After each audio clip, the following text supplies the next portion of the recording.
Formation of A കമ്പനിയിൽ നമ്മൾ പഠിച്ചത് എങ്ങനെയാണ് കമ്പനി ഫോം ചെയ്യേണ്ടത്, അതിൻ്റെ ഡോക്യുമെൻറ്റ്സ് എന്താണ്, അതിൻ്റെ സ്റ്റെപ്പ് എന്താണ്, ഇത് ആ ചാപ്റ്ററിൽ പറഞ്ഞു പോയുള്ളൂ അല്ലേ. ഇനി അതിൻ്റെ കണ്ടിന്യൂഷൻ ആയിട്ടാണ് ഈ സോഴ്സ് ഓഫ് ബിസിനസ് ഫിനാൻസ് എന്ന് പറയുന്നത്. ഒരു കമ്പനിക്ക് നമ്മൾ കമ്പനീൻ്റെ കാര്യം മാത്രമല്ല പറഞ്ഞു പോകുന്നത്, ബിസിനസ് എന്നുള്ള രീതിയിലാണ് പറയുന്നത് അല്ലേ. ബിസിനസ് പറയുമ്പോൾ തന്നെ എല്ലാവരുടെ കേസും വന്നു. ഏതൊക്കെയാണ്? പാർട്ണർഷിപ്പിൻ്റെ കേസായിരിക്കാം, സോൾ പ്രൊപ്പറേറ്ററിൻ്റെ ആയിരിക്കാം, കോപ്പറേറ്റീവ് സൊസൈറ്റി, എല്ലാവരുടെയും, അതായത് ബിസിനസ് മൊത്തത്തിലുള്ള രീതിയിലാണ് പറഞ്ഞു വെക്കുന്നത്. അപ്പോൾ നമ്മളൊരു കമ്പനീൻ്റെ ആസ്പെക്റ്റിൽ ഞാനിത് പറഞ്ഞുതരാം, നിങ്ങൾക്ക് മനസ്സിലാക്കി തരാം. കമ്പനീൻ്റെ വ്യൂ പോയിന്റിൽ ഈ കാര്യം പറഞ്ഞുതരാം. അതായത് നിങ്ങൾ അക്കൗണ്ടൻസിയിൽ പഠിച്ചിട്ടുണ്ട് ക്യാപിറ്റൽ കോൺട്രിബ്യൂട്ട് ചെയ്യുന്നതിനെ കുറിച്ച് അല്ലേ. അപ്പോൾ അവിടെ ഓണർ കൊണ്ടുവരുന്ന ക്യാപിറ്റലാണത്, ഒരാളല്ലേ ഓണർ, അതുകൊണ്ട് ക്യാപിറ്റൽ എന്ന് മാത്രം പറഞ്ഞു വെച്ചു. മനസ്സിലാവുന്നുണ്ടോ? ഒരാളായതുകൊണ്ട് അയാളുടെ സ്വന്തം ഫണ്ടായിരിക്കുമല്ലോ അതിലേക്ക് കൊണ്ട് നിക്ഷേപിക്കുക. അയാൾക്ക് ഷെയറോ ഡിബഞ്ചറോ ബോണ്ടോ ഒന്നും ഇഷ്യൂ ചെയ്യാൻ പറ്റില്ല, കാരണം അയാൾ കമ്പനി അല്ല. അപ്പോൾ അതുകൊണ്ട് തന്നെ അയാൾ ഫണ്ട് എടുക്കുന്നു, അയാളുടെ സ്ഥാപനം തുടങ്ങുന്നു അല്ലെ, ഫർണിച്ചർ മേടിക്കുന്നു, ഒക്കെ ബിസിനസ്സൊക്കെ സ്റ്റാർട്ട് ചെയ്യുന്നു. അതുകൊണ്ടാണ് അവിടെ ക്യാപിറ്റൽ എന്ന് പറഞ്ഞു വന്നത്. ഇനി കമ്പനീൻ്റെ കേസിൽ എങ്ങനെയാണ് ക്യാപിറ്റൽ അവർ കണ്ടെത്തുന്നത്? അതാണ് നമ്മുടെ ഈ സോഴ്സസ് ഓഫ് ബിസിനസ് ഫിനാൻസ്. ഏതൊക്കെ മാർഗത്തിലായിരിക്കും?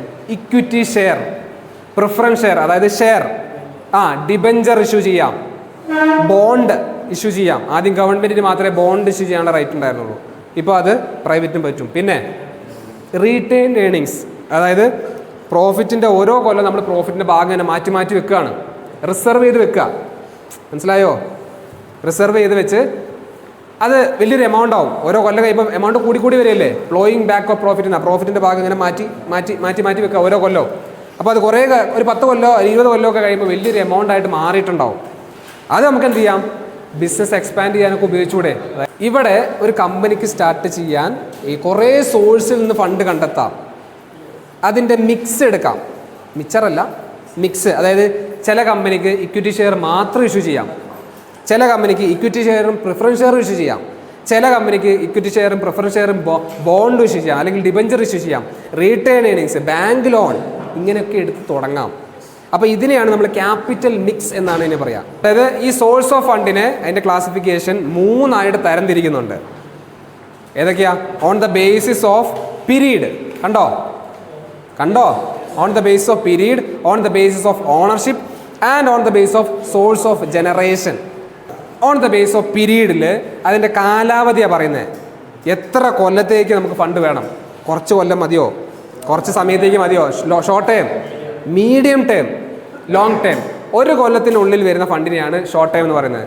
1 കൊല്ലം മുതൽ 3 കൊല്ലം വരെ ഉള്ളത് മീഡിയം ടൈം, അതിന് മുകളിലേക്കുള്ളതൊക്കെ ലോങ് ടൈം ആണ്. 5 കൊല്ലത്തിന് മുകളിലേക്കുള്ളതൊക്കെ ലോങ് ടൈം ഫണ്ടുകളാണ്, കുറേ കൊല്ലത്തേക്ക് നമുക്ക്. അതായത് അപ്പോൾ ലോങ് ടൈം ഫണ്ടിൽ വരുന്ന ഒരു ടൈമാണെന്ത്? നിങ്ങൾ ആ PDF നോക്ക്. ഇക്വിറ്റി ഷെയർ, അതായത് ഷെയർ ഇഷ്യൂ ചെയ്ത് കഴിഞ്ഞാൽ അത് പിന്നെ ആ ഫേം വൈൻഡപ്പ് ചെയ്യുന്ന സമയത്തേക്ക് കൊടുക്കുള്ളൂ, ക്ലോസ് ചെയ്യുന്ന സമയത്തേക്ക് കൊടുക്കുള്ളൂ. അപ്പം അത് വരെ എന്ത് ചെയ്യും? ആ സ്ഥാപനത്തിൽ അവിടെ ഉണ്ടാവും. അതിൻ്റെ ഇടയിൽ തിരിച്ച് ചോദിക്കാൻ പറ്റില്ല.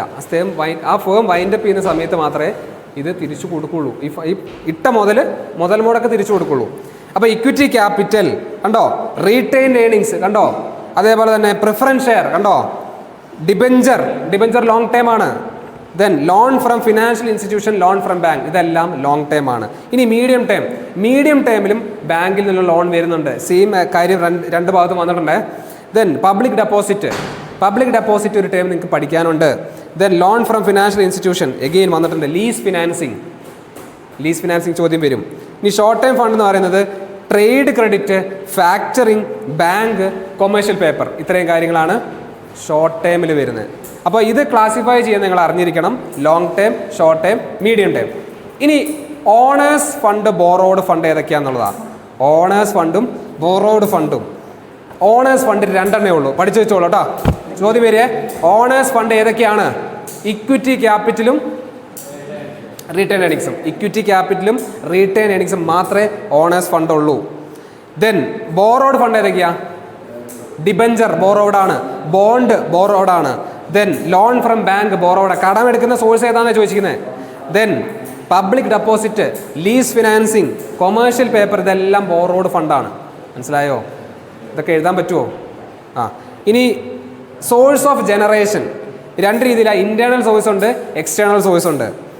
ഇന്റേണൽ സോഴ്സ് എന്ന് പറഞ്ഞാൽ ഇക്വിറ്റി ഷെയർ ക്യാപിറ്റലും റീറ്റെയിൻ ഏണിങ്സും അവിടെയും സെയിം ആണ് കേട്ടോ. ഇന്റേണൽ ഫണ്ടും ഓണേഴ്സ് ഫണ്ടും രണ്ടും സെയിം ആണ് അല്ലേ? ഏതൊക്കെയാ? റീറ്റെയിൻ ഏണിങ്സും ഇക്വിറ്റി ക്യാപിറ്റലും. ദെൻ എക്സ്റ്റേണൽ സോഴ്സ് പുറമേ നിന്ന് വരുന്നത് ഫിനാൻഷ്യൽ ഇൻസ്റ്റിറ്റ്യൂഷനിൽ വരുന്ന ലോൺ അല്ലേ?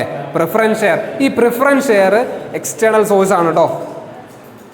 ശ്രദ്ധിച്ചോ, എക്സ്റ്റേണൽ സോഴ്സ് ആണ് പ്രിഫറൻസ് ഷെയർ. അപ്പോൾ ഷെയർ കണ്ടു കഴിഞ്ഞാൽ അത് ഇന്റേണൽ ആണെന്ന് വിചാരിക്കരുത്. ഇക്വിറ്റി ഷെയർ മാത്രമേ ഇന്റേണൽ ഉള്ളൂ. പ്രിഫറൻസ് ഷെയർ ഒരു എക്സ്റ്റേണൽ സോഴ്സ് ആണ്. പിന്നെ public deposit, debenture, lease financing, commercial paper, trade credit, factoring. അപ്പോൾ ഇത് അങ്ങോട്ടും ഇങ്ങോട്ടും അതിൻ്റെ ബേസിസ് അനുസരിച്ച് മാറിയിട്ടുണ്ട്. മനസ്സിലായോ? ഒന്നാമത്തെ ക്ലാസിഫിക്കേഷൻ അല്ല രണ്ടാമത്തെ ക്ലാസിഫിക്കേഷൻ. അപ്പോൾ അങ്ങോട്ടും ഇങ്ങോട്ടും ഇതൊക്കെ സെയിം പോയിന്റുകൾ അങ്ങോട്ടും ഇങ്ങോട്ടും ഒക്കെ വന്നിട്ടുണ്ടാവും. ഒന്നാമത്തെ പീരീഡിനനുസരിച്ച്, കാലാവധിക്കനുസരിച്ച്, രണ്ടാമത്തെ അതിൻ്റെ ഓണർഷിപ്പിൻ്റെ ബേസിൽ, മൂന്നാമത്തെ അതിൻ്റെ സോഴ്സ് ഓഫ് ഫണ്ട്, അതായത് ജനറേഷൻ്റെ ബേസിൽ, സോഴ്സ് ഓഫ് ജനറേഷൻ്റെ ബേസിൽ. അപ്പോൾ ഇത് നിങ്ങൾ പഠിച്ചു കഴിഞ്ഞാൽ ഈ ചാപ്റ്റർ കംപ്ലീറ്റ് ആവും. അപ്പോൾ ഇതിനകത്ത് നിങ്ങൾ എന്തൊക്കെയാണ് ഓരോരോ ചെറിയ ചെറിയ ടേംസ് ഇല്ലേ? എന്തൊക്കെയാ? കഴിഞ്ഞ എക്സാമിന് ചോദിച്ച ചോദ്യം റീറ്റെയിൻ ഏണിങ്സ് എന്താണെന്ന് വന്നില്ലേ? ഇനി ഇക്വിറ്റി ഷെയർ എന്താണെന്ന് ചോദിക്കാം, പ്രിഫറൻസ് ഷെയർ എന്താണെന്ന് ചോദിക്കാം. ഇനി അടുത്ത എക്സാമിനും പ്രിഫറൻസ് ഷെയർസിന് കൊടുക്കുന്ന റൈറ്റ് ഇമ്പോർട്ടൻറ്റ് ചോദ്യമാണ്. ഓക്കെ, ഫാക്ടറിങ് എന്ത്? ഡെപ്റ്റുമായിട്ട് ബന്ധപ്പെട്ട ആൾക്കാരാണ്. Collection of ഡെപ്റ്റ്,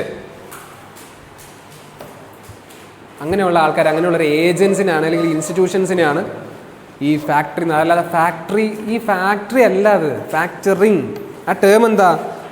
factoring is A financial service provider which specialise in collection and administration of debt.